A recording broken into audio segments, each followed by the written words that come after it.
నమస్కారం. లక్ష్మి చెప్పే కథలకు స్వాగతం. వీణులతో వీక్షించటానికి సిద్ధం కండి. ప్రియ సఖులు, ఇప్పుడు మనం ప్రముఖ రచయిత్రి శ్రీమతి కురుమద్దాలి విజయలక్ష్మి గారు రచించిన సస్పెన్స్ కథ ఒకటి విందామండి. ఈ కథ 1976 సంవత్సరం జూలైలో అపరాధ పరిశోధన మాసపత్రికలో ప్రచురింపబడింది. ఇక కథ మొదలు పెట్టేస్తున్నానండి. రాత్రి 11 గంటలయ్యింది. గంట క్రితం నుంచి తుప్పర పడుతున్న వాన ఉన్నట్లుండి పెద్దదై జోరుగా కురవటం మొదలుపెట్టింది. నవల చదువుతున్న నీరజ పుస్తకంలో నుండి తల పైకెత్తి గడియారం వైపు చూసింది. 11 దాటి 10 నిమిషాలయ్యింది. బద్ధకంగా ఒళ్ళు విరుచుకుని పుస్తకం మూసేసి మంచం మీద నుండి లేచి కిటికీ దగ్గరకు నడిచి కిటికీ తలుపులు తెరిచి బయటకు చూసింది నీరజ. ఉండి ఉండి ఉరుములు మెరుపులతో తీవ్రంగా వాన పడుతున్నది.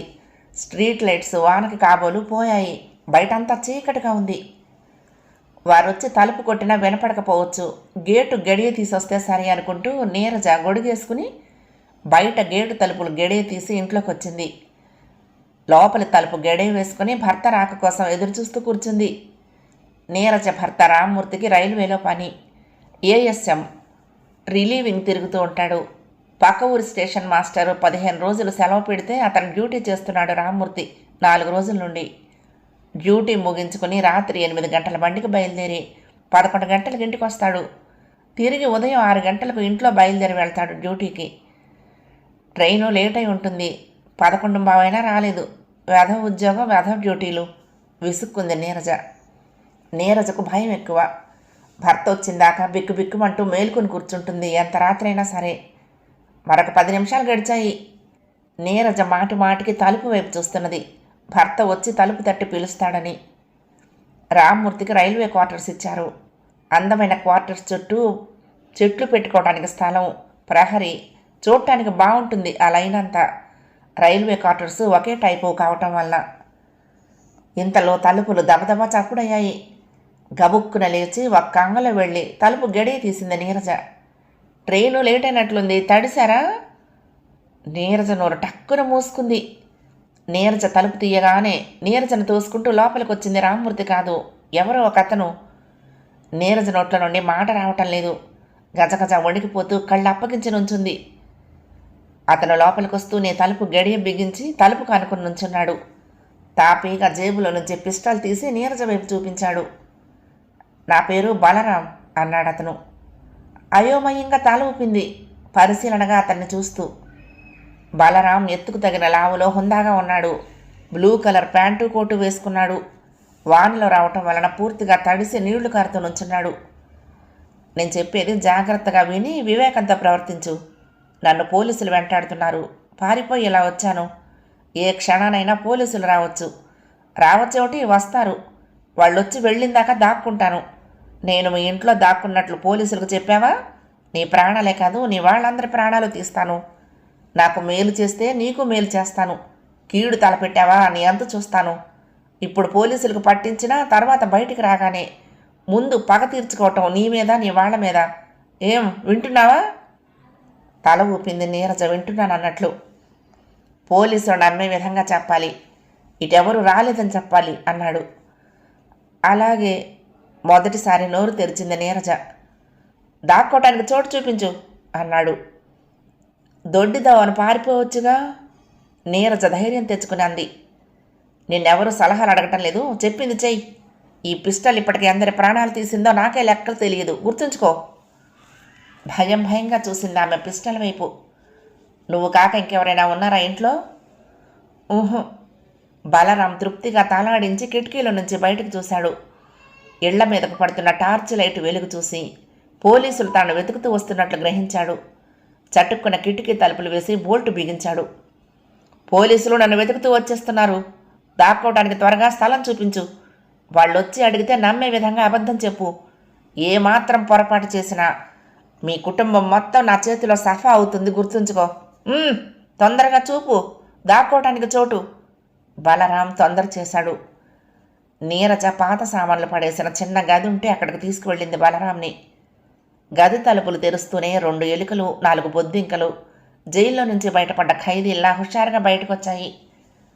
పోలీసులు వచ్చేసినట్లున్నారు. తలుపుపై దబదబా చప్పుడయింది. నీరజ కంగారుగా బలరాముని గదిలోకి తోసింది. తలుపులు చేరవేసి గొళ్ళెం పెట్టింది. తలుపు తీయండి. కర్కశమైన స్వరం, తలుపు తట్టిన చప్పుడు మరొకసారి వినపడింది. నీరజ తలుపు తీసి చేత్తో కళ్ళు నిలుముకుంటూ, ఇంత ఆలస్యమైందేమండి, ట్రైను లేట్ అయిందా ఏంటి ఆవలిస్తూ అని తల ఎత్తి పోలీసులను చూసి హా అంది నిర్ఘాంతపోతున్నట్లు ముఖం పెట్టి. గుమ్మం అవతల 2 పోలీసులున్నారు. ఏమైంది, ఎందుకు వచ్చారు కంగారుగాను భయంగాను అడిగింది నీరజ. ఇంట్లో మీరొక్కరే ఉన్నారా? మేడర్ ఎక్కించి లోపలికి చూస్తూ అడిగాడు ఒక పోలీస్. మా వారు డ్యూటీ నుండి రాత్రి 10ంటికి రాలేదు. ఇంట్లో ఉండేది నేను మా వారు మాత్రమే.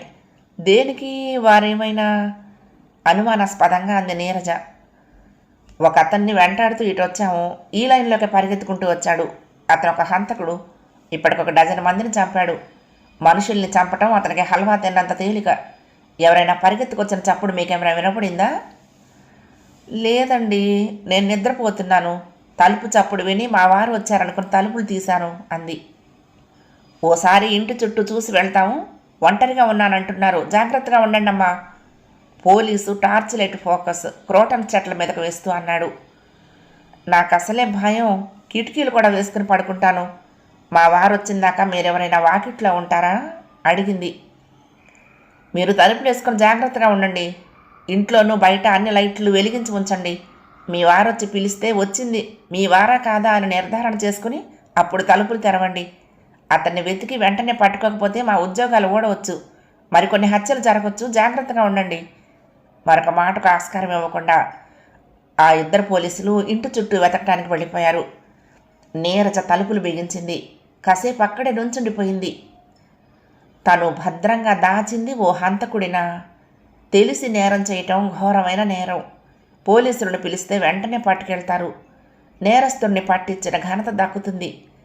కానీ మళ్ళీ ఎప్పుడో పారిపోయి వచ్చి తన కుటుంబంపై ప్రతీకారం తీర్చుకోవడం ఏమిటి? ఇప్పుడు మటుకు తను ఒంటరిగా ఇంట్లో ఉంది. ఏదైనా అఘాయిత్యం చేస్తాడేమో, లేక రక్షించినందుకు తన దారిని తాను పోవచ్చు. ఏం చెయ్యాలి? టక్ టక్ మని వేళ్లతో తలుపు మీద కొట్టిన చప్పుడు వినిపించింది నీరజకు. తలుపు వైపు చూసింది. చప్పుడు వీధి తలుపుది కాదు, బలరాం ఉన్న గది తలుపుది. పోలీసులు చాలా దూరం వెళ్ళిపోయి ఉంటారు. ఆలోచించి ప్రయోజనం లేదు అనుకుంటూ మొండి ధైర్యంతో వెళ్ళి బలరాం ఉన్న గది తలుపు తెరిచింది. థ్యాంక్స్, నీ మేలు జన్మలో మర్చిపోను. నువ్వు పోలీసులతో మాట్లాడిందంతా విన్నాను. బలరాం గదిలో నుంచి బయటకు వస్తూనే అన్నాడు. ఇతని మాటల్లో సంస్కారం కనపడుతున్నది. హంతకుడు కావటానికి కారణమేమిటో అనుకుంది నీరజ. బలరాం కుర్చీలో కూర్చుని నీరజను నఖశిఖ పర్యంతము పరీక్షగా చూశాడు.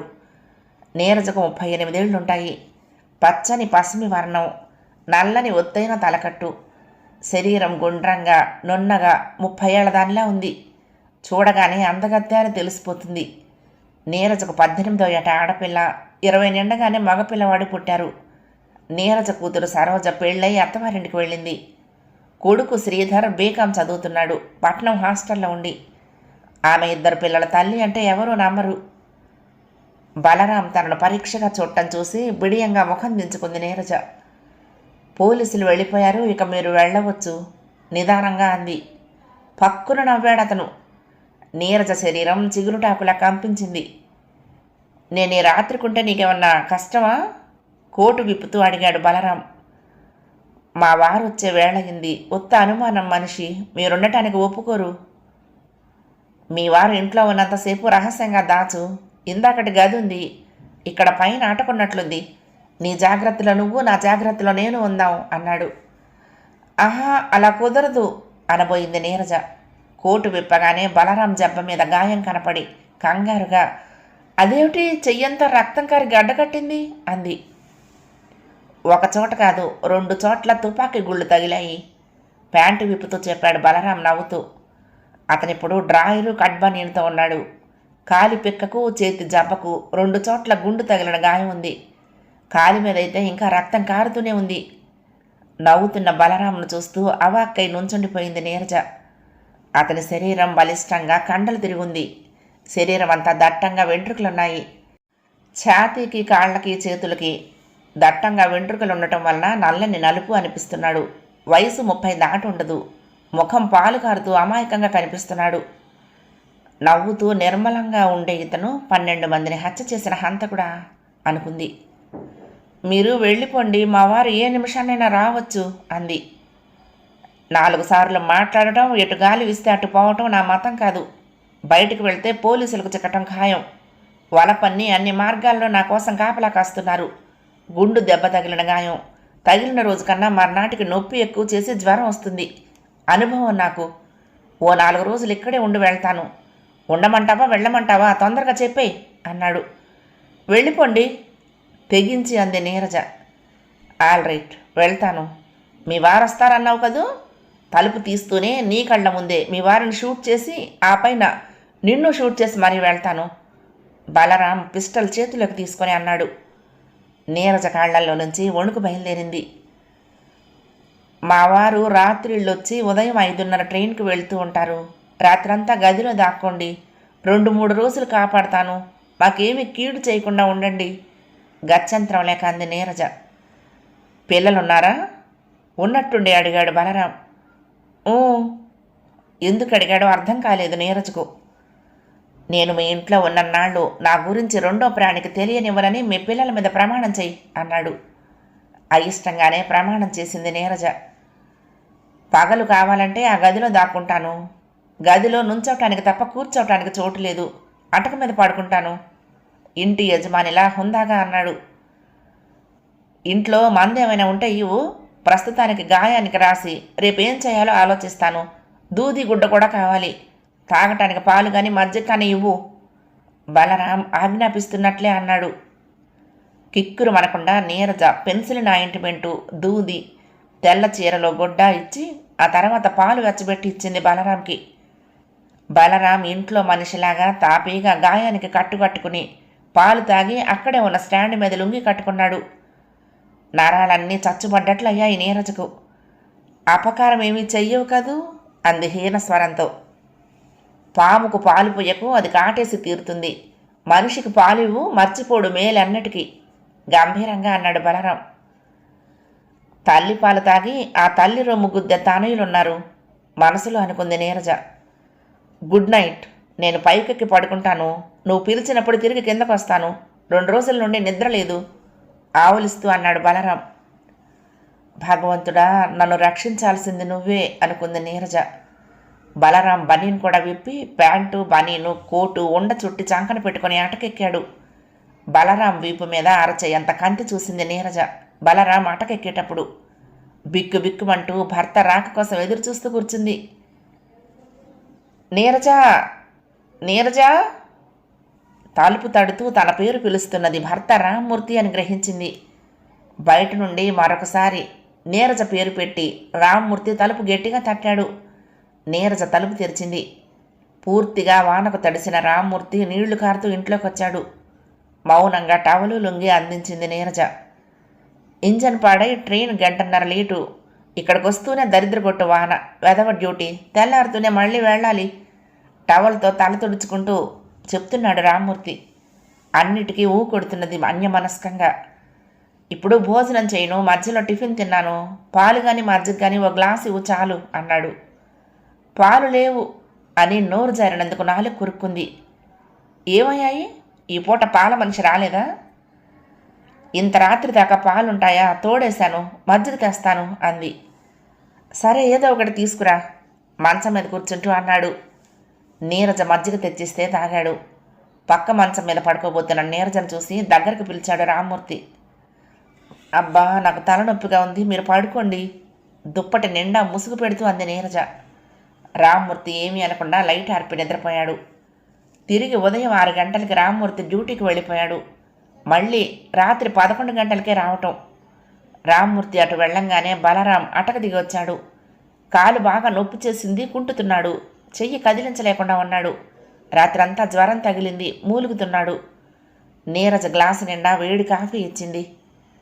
అటక మీద కన్నా జైలే నయం, హాయిగా పడుకోవచ్చు కాఫీ తాగుతూ అన్నాడు బలరాం. ఆమె కోపంగా చూసింది అతని వంక. బజార్ నుండి కొన్ని వస్తువులు కావాలి, తెచ్చిపెట్టాలి అన్నాడు.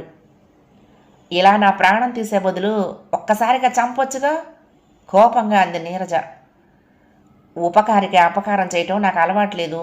2 రోజులు నీ తమ్ముడిని అనుకుంటూ సాయం చెయ్యి, నా దోవ నేను పోతాను. నీరజ ఏమీ అనలేదు. కాఫీ తాగటం పూర్తి చేసి బలరాం విశ్రాంతిగా మంచం మీద పడుకున్నాడు. ఆ మంచం రామ్మూర్తి పడుకునేది. దర్జాగా పడుకున్న బలరాంను చూస్తూ ఉంటే నీరజ మనసు చివుక్కుమంది. తుపాకీ గుండ్లు నాకు తగిలాయని పోలీసులకు తెలుసు. ప్రతి క్లినిక్ వద్ద నా కోసం కాపు కాస్తూ ఉంటారు. డాక్టర్ దగ్గరకు వెళ్ళటం ప్రస్తుత పరిస్థితుల్లో సరాసరి పులిబోనులకు జ్వరపడినట్లే. అతను చెప్పబోయేదేమిటో అర్థం కాలేదు నీరజకు. ఈ సోది అంతా ఏమిటన్నట్టు విసుగ్గా చూసింది. రాత్రి జ్వరం వచ్చింది, ఇప్పుడు కూడా ఉంది. గాయం సెప్టిక్ కాకముందే జాగ్రత్త పడాలి. కాబట్టి నువ్వు బజార్కి వెళ్ళి కొన్ని మందులు, అవసరమైన సామాను తెచ్చిపెట్టు. ఇంజెక్షన్ నా అంతటి నేను చేసుకోగలను. సిరంజి, కాటన్, గాజుగుడ్డ, బ్యాండేజ్, లోషన్, మాత్రలు, సిగరెట్లు కావాలి. తొందరగా తెచ్చిపెట్టు. నీరజ ఏమంటుందో అని ఆగిపోయాడు బలరాం. కాస్త విషం కూడా తేనా ఆ చేత్తో కసిగా అనుకుంది నీరజ. ఏం మాట్లాడమేంటి రెట్టిస్తున్నట్టుగా అన్నాడు బలరాం. నా వద్ద పైసా లేదు. మా వారు నాకు డబ్బివ్వరు, అంతా వారే చూసుకుంటారు అంది. తన చీర మడతల్లో 400 దాకా డబ్బుంది. కావాలని అలా అంది నీరజ. బజార్కి వెళ్ళటం తప్పించుకోవచ్చు కదా అని. నా జేబులో 700 పైన చిల్లర 40 రూపాయల దాకా ఉంది. కావాల్సింది తీసుకుని వాడు అన్నాడు. నీరజకు తప్పలేదు. మందుల పేర్లు, కావలసిన సామాగ్రి లిస్టు రాసుకుని 200 తీసుకుని బజారు బయలుదేరింది. బయటికి వెళ్తున్నావు, నా గురించి ఏమాత్రం నోరు జారినా ఫలితం తెలుసుగా బలరాం హెచ్చరించాడు. గోటితో పోయేదానికి గొడ్డలి ఉపయోగించను. దుర్మార్గపు పనులు చేయటం మా ఇంట వంట లేదు. పిల్లల మీద ప్రమాణం చేయించావు చాలదా అక్కసుగా అని విసురుగా బయటకు వచ్చింది నీరజ. ఇంటి తలుపు తాళం వేసి బజారుకు బయలుదేరింది. అతడు తన ఇంట్లో ఉన్నట్లు చెప్తే చాలు, నిమిషాల మీద పోలీసులు పట్టుకెళ్తారు. కర్మకాలి మళ్ళీ అతను పోలీసుల చేతుల్లో నుంచి తప్పించుకుంటే తన భర్తకు కానీ పిల్లల మీద కానీ దెబ్బతీసి జీవితాంతం తనకు శోకం మిగల్చడని ఉంది. తన శీలం కోరకుండా ఉంటే చాలు, అదే 10,000. 4 రోజులు జాగ్రత్తగా ఉంటే అతనే వెళ్ళిపోతాడు. బలరాం గురించి ఆలోచిస్తూ బజారుకు వచ్చేసింది. ముందుగా మందుల షాప్కి వెళ్ళి కావలసినవి తీసుకుంది. తర్వాత బ్రెడ్ తీసుకుని కిళ్ళీ షాప్ దగ్గరికి వెళ్ళింది. చార్మినార్ సిగరెట్ పెట్టెలు డజను కావాలి అంది. కిళ్ళీ షాపు వాడితో గొడుగుతున్నట్లుగా అని తలదించుకుంది. తను విన్నది పొరపాటు కాదు కదా అనుకుంటూ. ఏం కావాలమ్మా అన్నాడు కిళ్ళీ షాపు వాడు పరిశీలనగా ఆమెను చూస్తూ. బజార్ వస్తున్నాను కదా అని మా వారు ఇవి కూడా నన్నే తెమ్మన్నారు. చార్మినార్ సిగరెట్ పెట్టెలు డజను విసుగ్గా అన్నట్లు చెప్పింది నీరజ. మా వారు అని చెప్పుకోవలసి వచ్చినందుకు మనసు విలవిలలాడింది. కిళ్ళీ షాపవాడు డజను సిగరెట్ పెట్టెలిచ్చి డబ్బులు తీసుకున్నాడు. నీరజ ఇంటికి బయలుదేరింది. ఇంటికి తొందరగా వెళ్లాలనే ఆదుర్దాతో నీరజ వేగంగా నడుస్తోంది. భుజాన చెయ్యి బలంగా పడటంతో చటుక్కున ఆగిపోయింది. వెనక నీరజ స్నేహితురాలు పార్వతి నవ్వుతూ పలకరించింది. నీరజ రైల్వే క్వార్టర్స్లో ఉంటే పార్వతి పాత బస్టాండ్ పక్క సందులో ఉంటుంది. ఇద్దరిళ్ల మధ్య 2 మైళ్ళ దూరం ఉంది. ఎప్పుడో తప్ప కలుసుకోరు. పొద్దున్నే బజార్ వచ్చావు, ఏమిటి సంగతి? ఎలా ఉన్నావు? పిల్లలు కులాసానా? ఉత్తరాలు వస్తున్నాయా సరోజ దగ్గర నుండి? గబగబా ప్రశ్నల వర్షం కురిపించింది పార్వతి. అంతా కులాసానే. కూరలకి కొన్ని వెచ్చాలకి వచ్చాను. ఓసారి ఇంటికి రా, తీరుపడిగా మాట్లాడుకుందాం. అర్జెంటుగా వెళ్ళాలి అంటూ మరొక మాటకు ఆస్కారం లేకుండా నీరజ వేగంగా ముందుకు సాగింది. నేను కనపడితే చాలు, అర్జెంటు పని ఉందన్నా వినకుండా గంటల తరబడి హస్కు కొట్టే నీరజ ఇలా దులపరించుకున్నట్టు మాట్లాడి వెళ్ళిపోయింది ఏమిటబ్బా? నీరజ వెళ్ళిన వైపే చూస్తూ అనుకుంది పార్వతి. వెరీ గుడ్, నేను చెప్పినవన్నీ తెచ్చావన్నమాట. నా అంచనా తప్పు కాదు, నువ్వు చాలా మంచిదానివి. నీరజ బజార్ నుండి తీసుకొచ్చిన చార్మినార్ సిగరెట్ పెట్టె నుండి సిగరెట్ తీసి వెలిగించుకుని తృప్తిగా పొగ పీలుస్తూ అన్నాడు బలరాం.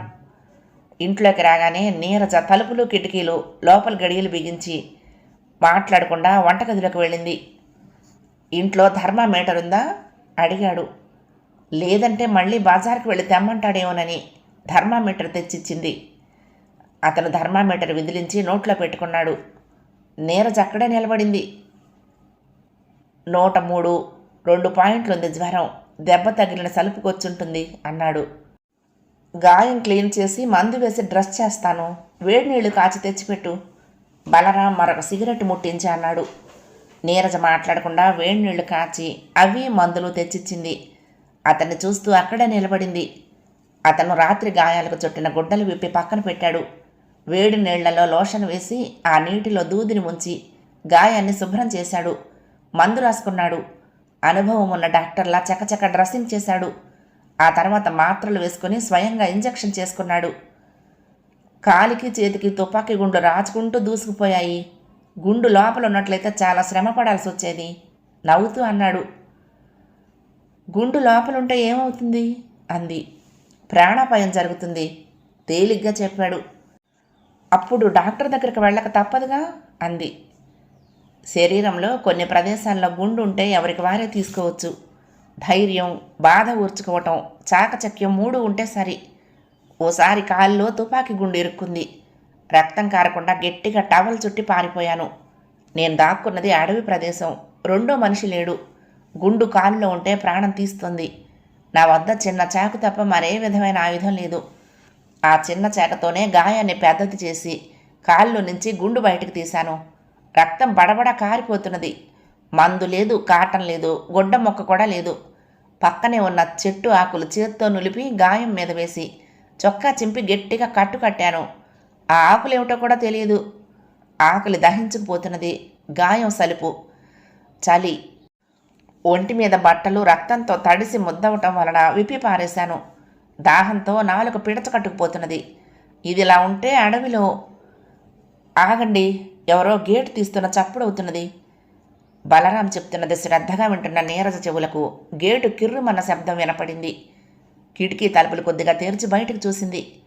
ఆమె గుండెకాయ ఒక్క క్షణం ఆగి తిరిగి పనిచేయటం మొదలుపెట్టింది. కిటికీ తలుపులు చటుక్కుని వేసింది. ఎవరో ఇంట్లోకి రాబోతున్నట్లు, వాళ్ళని చూసి నీరజ భయపడుతున్నట్లు బలరాం గ్రహించాడు. ఏమిటన్నట్లు చూశాడు. నీరజ బలరాం దగ్గరకు వచ్చి చెవిలో గుసగుసలాడింది. మా అమ్మాయి వాళ్ళ అత్తగారు వస్తున్నారు. తొందరగా గదిలోకి వెళ్ళి దాక్కో. ఇక్కడంతా నేను సర్దుతాను. వాళ్ళు ఎందుకు వస్తున్నారో ముందుగా నాకు తెలియని కూడా తెలియదు. నీరజ బలరాంని తొందర చేసింది. బలరాం విసుగ్గా లేచి కుంటుకుంటూ పాత సామాన్లు పడేసిన చిన్న గదిలోకి వెళ్ళాడు. అమ్మా, అమ్మా, తలుపు తీయమ్మా. బయట నుండి సరోజ తలుపు తడుతూ పిలిచింది. నీరజ చకచక బలరాంకి సంబంధించిన సామానంతా దాచింది. పొరపాటుగా ఏమీ వదల్లేదు కదా అని మరొకసారి పరీక్షగా చూసి తలుపు దగ్గరకు నడిచింది. బయట నుంచి సరోజ తలుపులు దబదబా చేత్తో తడుతూనే ఉంది. వచ్చే వచ్చే అంటూ తలుపు తీసింది నీరజ. చిన్న బ్యాగ్తో సరోజ, పక్కనే సరోజ అత్తగారు నించుని ఉన్నారు. నువ్వటే సరు, రెండొదిన గారు అంటూ నీరజ పలకరించింది. ఇందాకటి నుండి పిలుస్తూ ఉంటే పలకలేదేమిటమ్మా? లోపలికి అడుగు పెడుతూనే అంది సరోజ. బాత్రూంలో ఉన్నాను. చాలాసేపు అయిందేమిటి మీరొచ్చి అంది నీరజ. 2-3 సార్లు పిలిచింది అంతే. నీ ఒంట్లో కులాసాగా ఉంటుందా వదినా అంది పార్వతమ్మ. కూతురుతోనూ వెయ్యపురాలు పార్వతమ్మతోనూ మాట్లాడుతూనే వంట పూర్తి చేసింది నీరజ. పని మధ్యలో కంగారు పడుతూనే ఉంది. పాత సామాన్ల గదిలో ఉన్న బలరాం గురించి గుర్తొస్తున్నప్పుడల్లా ఎవరూ చూడకుండా గదికి తాళం వేసింది. పొరపాటున సరోజ గది తలుపు తీయొచ్చు. వచ్చింది కూతురు ఒక్కతే కాదు, వెయ్యపురాలు కూడా ఉంది. 11 గంటలైంది. కబుర్లు చెప్పుకుంటూ ముగ్గురు భోజనానికి కూర్చున్నారు. పాత సామాన్ల గది చాలా చిన్నది. గది నిండా సామాను కిక్కిరిసుంది. గదిలోకి మనిషి వెళ్తే నుంచోటానికి కూర్చోటానికి తప్ప పడుకోవటానికి వీల్లేదు. బలరాం ఉదయం లేచిన తర్వాత పాసుకు కూడా వెళ్ళలేదు. ఉత్త కాఫీ మాత్రం తాగాడు. జ్వరం ఎక్కువే అయ్యిందో, గాయాల బాధ తీవ్రంగా ఉందో, ఏదైనా అవసరం కావచ్చు. దాహం, ఆకలి, మరింకేమైనా కావాలో ఎలా తెలుసుకోవటం, ఏం చెయ్యాలి? నీరజ కబుర్లు చెప్తున్నదన్న మాటే కానీ మనసంతా పాత సామాన్ల గదిలో ఉన్న బలరాం గురించే ఆలోచనలో మునిగిపోయింది. ఏమిటమ్మా పరధ్యానంగా ఉన్నావు, ఒంట్లో బాగుందా అంది సరోజ. వదినా, ఇదివరకు గలగలా మాట్లాడేదానివి, వచ్చినప్పటి నుండి చూస్తున్నాను. మాట్లాడుతూ అంతలోనే ఆలోచనలో పడిపోతున్నావు అంది పార్వతమ్మ. చేతగానే నవ్వొకటి నవ్వి ఊరుకుంది నీరజ. అమ్మా, మీ అల్లుడి గారికి త్వరలో ప్రమోషన్ రావచ్చు అంది సరోజ. నిజంగానా? సంతోషం వ్యక్తం చేసింది నీరజ. నిజమే వదినా. చంద్రశేఖర్ సబ్ ఇన్స్పెక్టర్గా ఉండి ఎన్నో కష్టమైన కేసులు పట్టుకున్నాడు. ప్రమోషన్ ఇచ్చి ఇలాంటి వాడిని ఇన్స్పెక్టర్ చేస్తే హంతకులు దొంగలు నామరూపాలు లేకుండా పోతారని పై అధికారి అన్నాడుట. పార్వతమ్మ కొడుకు గురించి గర్వంగా చెప్పింది. భోజనాలు పూర్తయ్యే లోపల చంద్రశేఖరం గురించి మాట్లాడుకున్నారు. అమ్మా, మేము రేపు ఉదయం వెళ్తాము. నీ మీద పీడకలు వచ్చిందమ్మా, చూడాలని బయలుదేరి వచ్చాను. అత్తగారు కూడా వస్తారంటే ఇద్దరం కలిసి వచ్చాము. రాత్రికి నాన్నగారు వస్తారుగా అంది సరోజ చాప మీద దిండు పెట్టుకుని పడుకోబోతూ. నాన్నగారు రాత్రికి వస్తారు. ఈ ఏడాది రిలీవింగ్ తిరగాల్సిందే తప్పదు అంది నీరజ తను ఓ చాప పరుచుకుని పడుకుంటూ.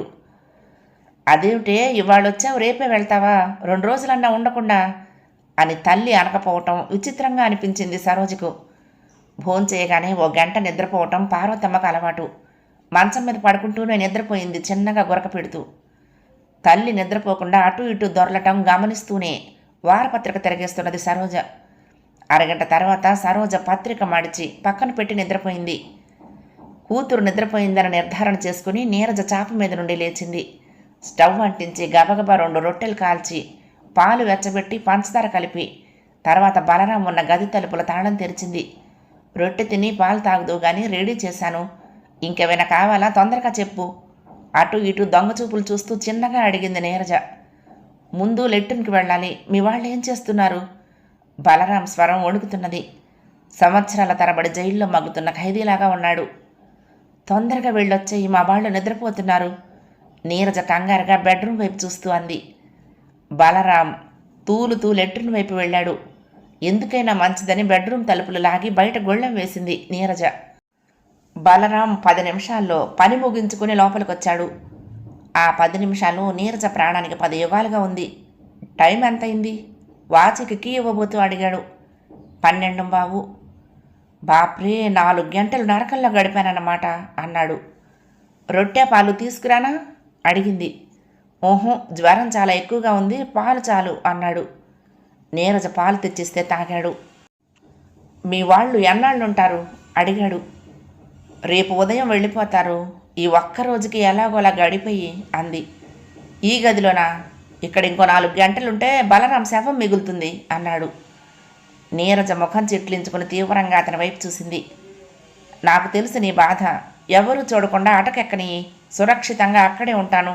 మళ్ళీ రేపటిదాకా అటక దిగను అన్నాడు. చిన్నగా మాట్లాడు, అవతల వింటే కొంప మునుగుతుంది. అటక ఎక్కితే ఎంత అవసరమైనా దిగటానికి ఉండదు. రాత్రికి మందు కావలసి వచ్చినా పాలు కావలసి వచ్చినా నేను ఇవ్వటం పడదు అంది. బలరాంకి నిజమేననిపించింది. నిట్టూర్పు విడిచి ఊరుకున్నాడు. లోపలికి వెళ్ళు, తలుపేస్తాను. ఇంకా ఏమన్నా కావాలా? మంచినీళ్ళు పెట్టు, వీలైతే మధ్యాహ్నం కాఫీ అందించు గదిలోకి వెళ్తూ అన్నాడు. చెంబుతో మంచినీళ్ళు గదిలో పెట్టి గది తలుపు తాళం వేసింది.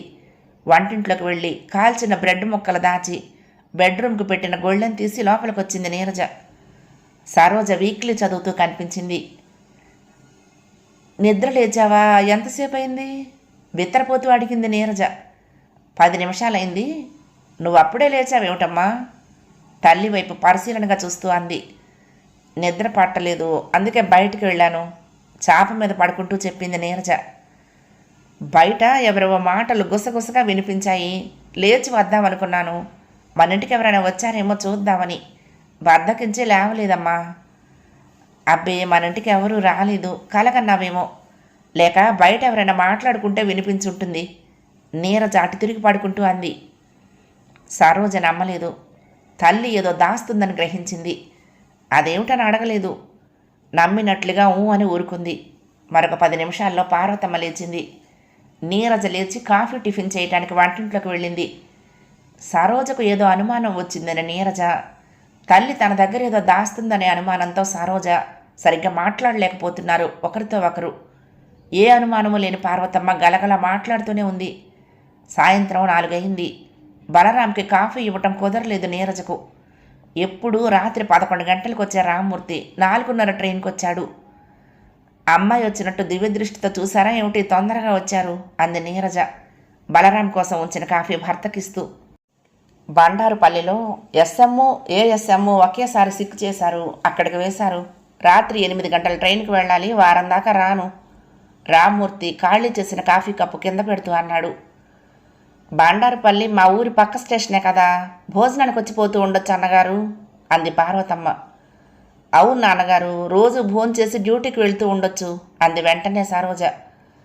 వీలైతే అలాగే వస్తాను. ఇద్దరు డ్యూటీ నేను ఒక్కడనే చేయాలి. బట్టలు కావలసిన సామాను తీసుకువెళ్దామని, ఈ సంగతి నీరజకు చెబుదామని వచ్చాను అంటూ నీరజ వైపు చూశాడు. వెంటనే నీరజకు భయమని, ఒంటరిగా ఉండలేదని గుర్తొచ్చి, పోనీ సరోజ, ఈ వారం రోజులు మీ అమ్మకు తోడుగా ఉండరాదు? వచ్చిన దానివి ఎలాగూ వచ్చావు. రాత్రిపూట ఒంటరిగా పడుకోవటం మీ అమ్మకు భయం కూడాను అన్నాడు. సరోజ అలాగే అనే లోపలే నీరజ అంది, నాకేం భయం అండి, తలుపులు వేసుకుని పడుకుంటాను. కావాలంటే మీనాక్షి చెల్లెలు రాజ్యాన్ని తోడు తెచ్చుకుని రాత్రిళ్ళు పడుకుంటాను. భయమో పిరికి అంటూ మాటకు ముందు నన్ను ఎగతాళి చేయకండి. అక్కడే నుంచుంటే ఇంకేం మాటలు వినాల్సి వస్తుందోనని నీరజ వంటింట్లోకి వెళ్ళిపోయింది. తాను ఉండటం తల్లికి ఇష్టం లేదని పూర్తిగా నిర్ధారణ అయ్యింది సరోజకు. రాత్రి 8 అయింది. రామ్మూర్తి కావలసిన సామాను తీసుకుని ట్రైన్కి వెళ్ళిపోయాడు.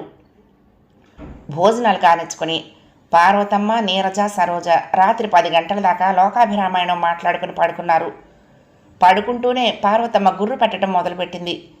సరోజ పుస్తకం చదువుతూ పడుకుంది. సరోజ నిద్రపోయే సూచనలు కనపడకపోవటంతో, పడుకోరాదటే సారు, 11 వస్తోంది అంది నీరజ. తాను నిద్రపోవటం కోసం తల్లి ఎదురు చూస్తున్నది అని గ్రహించగానే సరోజ చదువుతున్న పుస్తకం మూసేసి, నిద్రొస్తోంది అంటూ ఆవులించి పెద్ద లైట్ ఆర్పేసి పడుకుంది. 10 నిమిషాలాగి, సరు, అమ్మా సరు అంటూ పిలిచింది నీరజ. సరోజ పలకలేదు. మరొకసారి గట్టిగా పిలిచింది. ఈ తఫా కూడా సరోజ పలకలేదు. ఆమె నిద్రపోతోందని గ్రహించుకుని చప్పుడు చేయకుండా లేచింది నీరజ. చిన్నగా అడుగులేస్తూ గది బయటకొచ్చి గది తలుపులు దగ్గరగా లాగింది. నీరజ బయటకు వెళ్ళంగానే సరోజ తల పైకెత్తి చూసి, పెదవి మునిపంటితో కొరుకుతూ ఆలోచిస్తూ తలుపుల వైపు కళ్ళు అప్పగించి చూస్తూ ఉండిపోయింది. 10 నిమిషాల తర్వాత మెల్లగా లేచి తలుపు దగ్గరకు వచ్చింది సరోజ. పాత సామాన్ల గది తలుపులకేసిన తాళం తీసింది నీరజ. బలరాం బయటకొచ్చాడు. జ్వరం తగ్గిందా? నీరజ ఆతృతగా అడిగింది. నీ చేతి మాత్ర బాగా పనిచేసింది. పూర్తిగా జ్వరం తగ్గింది. ఆకలి దహించుకుపోతున్నది బలరాం నవ్వుతూ అన్నాడు. నీరజ నాన్ రొట్టె పాలు తెచ్చిచ్చింది. రొట్టె పాలల్లో ముంచుకు తింటూ బలరాం, మీ అమ్మాయి చాలా అందంగా ఉంటుంది అన్నాడు. నీరజ ఉలిక్కిపడింది. ఎలా చూసావు సరోజను అంది. తలుపు పైవైపున కన్నం ఉంది చూడు, దానిలో నుంచి చూశాను. చెక్కపెట్టె మీద నిలబడి కంతలో నుంచి చూస్తే బయట అంతా కనపడుతుంది బలరాం చెప్పాడు. మీ అమ్మాయిది నీ పోలికే, చాలా అందగత్తెల్లో ఒకటిగా పోల్చొచ్చు తిరిగి అన్నాడు. నీరజ కోపంగా చూసింది. మీ అమ్మాయి అందంగా ఉందంటే కోపం వచ్చినట్లుంది. ఉన్నమాట మొహాన్ అనటం నా అలవాటు. తప్ప? నువ్వు చేసేది ఏది తప్పు లేదు. నేను నీకోసం ఇంతగా పాకులాడటం, కంటికి రెప్పలా కాపాడటం నాది తప్పు. నా ప్రాణం తీస్తున్నావు చాలు. మా అమ్మాయి గురించి మాట్లాడి పూర్తి ప్రాణం తీయకు కఠినంగా అంది నీరజ. అబ్బో అన్నట్టు బలరాం భుజాలు ఎగరేశాడు. ఉదయమే మీ వాళ్ళు వెళ్ళటం ఖాయమేగా? పాలు తాగటం పూర్తి చేసి బలరాం అడిగాడు. దైవం నా పట్ల ఉన్నాడు. ఉదయం 6:30 బండికి వెళతారు వాళ్ళు. గదిలో దాక్కోలేక చచ్చిపోతున్నాను అన్నాడు. నిన్ను దాయటం, నీకు కావలసినవి అందించడానికి నరకయాతన అనుభవిస్తున్నాను. నా స్థానంలో నువ్వు ఉంటే తెలిసేది అంది అక్కసుగా. నిజమే, వెంటనే ఒప్పుకున్నాడు. ఏం కావాలో ఇప్పుడే చెప్పు. ఉదయం మా వాళ్ళు వెళ్ళిన తర్వాతే మళ్ళీ నీ సంగతి చూడటం అంది నీరజ. కావలసినవి చెప్పాడు బలరాం. తీసుకొచ్చి ఇచ్చింది నీరజ. ఎప్పటికి తెల్లవారుతుందా అని ఎదురు చూస్తూ ఉంటాను గదిలోకి వెళ్తూ అన్నాడు. నీకన్నా నాకు ఆతృతగా ఉంది. మా వాళ్ళు వెళ్ళిందాకా మనసులో ఉండదు, కంటి మీద నిద్ర ఉండదు అంది నీరజ. బలరాం గదిలోకి వెళ్ళిన తర్వాత తలుపులు వేసి తాళం బిగించింది. పెద్ద భారం దిగినట్లు నిట్టూర్పు విడిచి బెడ్రూమ్ వైపు నడిచింది. తల్లి గదిలోకి వచ్చి పడుకుంటుందని గ్రహించిన సరోజ తలుపు చాట నుండి మెల్లగా తప్పుకొని తన మంచం మీదకు వెళ్ళి పడుకుంది. నీరజ గదిలోకి వచ్చి కూతురి వైపు చూసింది. గాఢ నిద్రలో ఉన్న ఆమెను చూసి తృప్తిపడి తన మంచం మీద పడుకుంది. మరి కాసేపటికి నిద్రపోయింది. ఆ రాత్రి అంతా సరోజ నిద్రపోలేదు, తల్లి గురించి ఆలోచిస్తూ. ఇవాళకి సరిగ్గా 5 రోజులయ్యింది నేనొచ్చి. బలరాం డ్రెస్ చేసుకుంటూ అన్నాడు. ఏ స్త్రీ చెయ్యని త్యాగం చేశావు నువ్వు. బ్రతికున్నంతకాలం నీ మేలు మర్చిపోను. మరొకసారి నా వల్ల ఇబ్బంది కలిగించను అన్నాడు. బలరాం వెళ్ళిపోవటానికి మారువేషం వేసుకున్నాడు. నీరజ మీద సోదరి ప్రేమ కలిగింది. 1కి 10 సార్లు నీరజను పొగిడాడు. కృతజ్ఞత చెప్పుకుంటున్నాడు. అతని మాటల్లో సంస్కారం ఉంది. ఒంటరిగా ఉన్నా తన జోలికి రాలేదు. పిచ్చిగా ఒక్క మాట మాట్లాడలేదు. ఇన్ని హత్యలు చేసి హంతకుడు ఎందుకు కావాల్సి వచ్చిందో బలరామును చూస్తూ ఆలోచిస్తున్నది నీరజ. పోలీసులు చెప్పటం 12 హత్యలు చేసి తప్పించుకోవటం. అవును, పోలీసులు చెప్పింది నిజమే. నా అతి మంచితనమే నేను హంతకుడిగా మారటానికి కారణం. నా కథ చెప్తే ఓ నవల రాయొచ్చు. ఒకటి మటుకు నిజం, నా జోలికొచ్చిన వారి ప్రాణం చీమను చంపినంత తేలిగ్గా తీసేస్తాను. సాయం చేసిన వారిని దైవంలా నిత్యం తలుచుకుంటూ నమస్కారం పెట్టుకుంటాను. 15 మంది నాకు ద్రోహం చేశారు. 12 మందిని పరలోకానికి పంపాను. ఇంకా 3 ఉన్నారు. వాళ్లను సఫా చేసి నా అంతటి నేనే పోలీసులకు లొంగిపోతాను. అతను చెప్తూ ఉండగానే బయట నుండి పోస్ట్ అన్న కేక వినపడింది. నీరజ వెళ్ళి కవర్ తీసుకుని వచ్చింది. కవర్ ఓపెన్ చేయగానే అది సరోజ రాసినట్లు గ్రహించింది. ఆతృతగా చదివింది. అమ్మా అమ్మా అని పిలవటానికి నోరు రావటం లేదు. నన్ను కన్నందుకు తప్పదు నిన్ను అమ్మా అని పిలవటం. అసలు సంగతి, ఆ రోజు నిన్ను చూడటానికి రావటం నా కర్మ. నాతో మా అత్తగారు రావటం మరింత కర్మ. అత్తగారు నా పక్కన లేకపోతే అప్పుడే అడిగేదాన్ని. నేను వచ్చినప్పటి నుండి నీ ప్రవర్తన విచిత్రంగా ఉండటం గమనించా కానీ నువ్వు ఇంత పతనానికి దిగజారిపోతావనుకోలేదు. ఆ రోజు రాత్రి కళ్ళారా చూశాను, చెవులారా విన్నాను. అంతా అర్థమైపోయింది. ఈ కాలకూట విషయం నా కడుపులోనే ఉంచుకుంటాను. నన్ను చూడటానికి ఎప్పుడూ ప్రయత్నించొద్దు. ఈ రోజు నుంచి అమ్మ లేదనే అనుకుంటాను. నాన్నగారిని మోసం చేయటానికి బదులు కాస్త విషం తాకూడదా? ఇన్నేళ్ళొచ్చి ఎందుకమ్మా ఇంత నీచానికి దిగావు? అసలు నన్నెందుకు కన్నావు? ఈ బాధ ఒకరికి చెప్పుకోలేనిది. ఏమీ చేయలేక నీకు ఈ ఉత్తరం రాస్తున్నాను. నిన్ను నేను మర్చిపోలేను. నన్ను మర్చిపో. నీలాంటి వారికి అది చాలా తేలిక. ఇట్లు సరోజ. భగవంతుడా, నేనేం పాపం చేశానయ్యా? పిచ్చిగా తలపై కొట్టుకుంటూ అంది నీరజ. ఏముందా లెటర్లో? బలరాం ఆతృతగా అడిగాడు. ఏముందా? నా పరువు, మర్యాద, శీలం అన్నీ పోయే విషయం ఉంది. పాముకు పాలు పోసి పెంచితే కాటు వెయ్యక మానదు. హంతకుడిని కాపాడిపోయి ఆపద పాలయ్యాను. ఉత్తరం ఉసిరి కొడుతూ అంది. బలరాం ఉత్తరం తీసుకొని చదివాడు. తనకు ఆశ్రయం ఇచ్చిన దేవతకు ఎంత అపవాదు వచ్చిందో తెలుసుకోగానే అతని ముఖం వివర్ణమైంది. నీరజ చేతుల్లో ముఖం దాచుకుని వెక్కి వెక్కి ఏడుస్తున్నది. బలరాం హృదయం మూలిగింది. కనపడని గాయం తగిలి. ఇలా అవుతుందని ఊహించలేదు. నేను ఎలాగూ వెళ్ళిపోతున్నాను. వివరంగా మీ అమ్మాయికి ఉత్తరం రాయి. నీ మంచితనమే నీకు రక్ష అన్నాడు. నీరజ మాట్లాడలేదు. ఇంకా ఏడుస్తూనే ఉంది. నీరజను ఊరడించినంత మాత్రాన జరిగింది పరిష్కారం కాదు. అందుకే అతను సెలవు తీసుకుని మారువేషంతో ఆ ఇంట్లో నుంచి బయటపడ్డాడు. నీరజ ఏడ్చి ఏడ్చి అలసిపోయి చాలాసేపటికి ఓ నిర్ణయానికి వచ్చి కలం కాగితం తీసుకుంది. ప్రియమైన సరోజ, అమ్మ రాసిందని కోపగించుకోక ఉత్తరం శాంతం చదివి చించేయి. నేనున్న పరిస్థితుల్లో నేను చేసింది నేరం కాదు. నువ్వు చూసింది విన్నది తప్పు కాదు. కానీ సరు, ఒక్కోసారి కళ్ళారా చూసింది, చెవులారా విన్నది కూడా నిజం కావు. మన కళ్ళు చెవులే మనల్ని మోసం చేస్తాయి. నీవు మన ఇంటికి వచ్చిన ముందు రోజు రాత్రి బలరాం అనే 12 మందిని హత్య చేసిన హంతకుడు పోలీసుల నుండి తప్పించుకుని పారిపోతూ రాత్రి 10 గంటల సమయంలో మన ఇంట్లో అడుగుపెట్టాడు. మీ నాన్నగారు లేరు. నేనెంత పిరికిదాన్నో తెలుసు కదా. పిస్టల్తో బెదిరించి తన గురించి ఆచూకీ చెప్పనని అనిపించి పిల్లలపై ప్రమాణం చేయించాడు. తుపాకీ గుండు దెబ్బలు తగలటం వలన కదలలేక మన ఇంట్లోనే ఉన్నాడు. ఆ రాత్రికి మీ నాన్నగారు వచ్చారు, వెళ్ళారు. మర్నాడు అతని కోసం బజార్కి వెళ్ళి కావలసినవి తెచ్చాను. నీవు మీ అత్తగారు వచ్చారు, వెళ్ళారు. జ్వరంతో అతను ఇంట్లో నుంచి వెళ్ళలేదు. ఈరోజే వెళ్ళిపోయాడు. నీ ఉత్తరం అందే సమయానికి అతను ఇక్కడే ఉన్నాడు. ఉత్తరం చదివి విచారించి తన దోవన తాను వెళ్ళాడు. అతను హంతకుడైనా నా జోలికి రాలేదు. ఓ తమ్ముడిలో ఉండి వెళ్ళాడు. సరు, జరిగింది ఇదమ్మా. అతన్ని గురించి పోలీసులకు ఆచూకీ తెలిపితే మన కుటుంబాన్ని సర్వనాశనం చేస్తానన్నాడు. నా స్థితిలో ఎవరుంటే మటుకు ఏం చేయగలరు? అతని పేరు బలరాం. వీపు మీద అరచెయ్యి వెడల్పు అంగుళం ఎత్తు కంతి ఉంటుంది. ఇది నీకు మాత్రమే తెలుపుతున్నాను. నువ్వు అపార్థం చేసుకున్నంత మాత్రాన బాధపడను.